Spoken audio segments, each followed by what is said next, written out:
Welcome back to What's Hot, What's Not, CRE. It's Thursday, March 5th, 2026. Today we're comparing Class A, B, and C multifamily, which is strongest and which is struggling heading into Q2. Let's start with what's hot. Class B workforce housing is the clear winner right now. Here's the data. Occupancy is outperforming. Class B is running at roughly 95.8% nationally, edging out Class A at 95.7%. That spread is widening in supply-constrained markets like the Midwest and Northeast. Rent growth is more durable. Class B is projecting 2.3% growth in 2026, while Class A struggles to hold flat in oversupplied markets. The affordability sweet spot matters. Class B rents typically run 20 to 30% below Class A, capturing renters priced out of homeownership. Institutional capital is returning.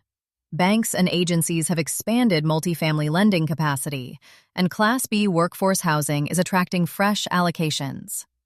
Investors want stable occupancy and predictable cash flow. That's Class B's lane. And finally, value add still works. Strategic improvements in Class B drive tenant satisfaction and rental income without that luxury-level capex. The risk-adjusted returns are compelling. All right, now for what's not. Class A is bleeding. Vacancy in the luxury segment remains above 10%, some markets hitting 11.1%. Over 30% of Class A properties are offering concessions to fill units. That's compressing effective rents and squeezing NOI. The Sunbelt pain is real. Nashville, Austin, Phoenix, and Houston are still working through lease-up pipelines. Class A in these markets is competing against itself. Just too much new product chasing the same renters. Then there's Class C, which is looking like a value trap.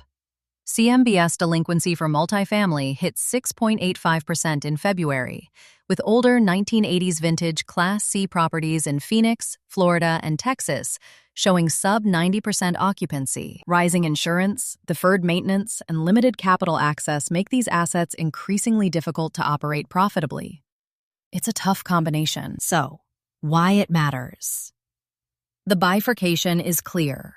Class B captures the structural demand story: priced out homeowners, steady job growth, and affordability constraints.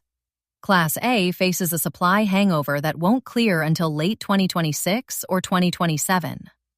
And Class C requires specialized operators and carries execution risk. Capital is voting with its feet. Public-private partnerships are emerging for workforce housing.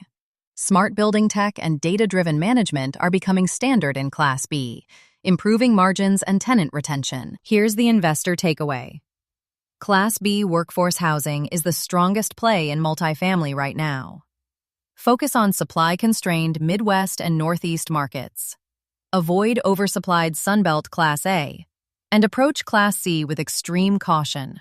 Rising delinquencies and operational strain make it higher risk than the yields suggest. Thanks for tuning in. See you tomorrow. Don't forget to like, share, and subscribe. Visit hotnotcre.com to learn more and subscribe to our newsletter.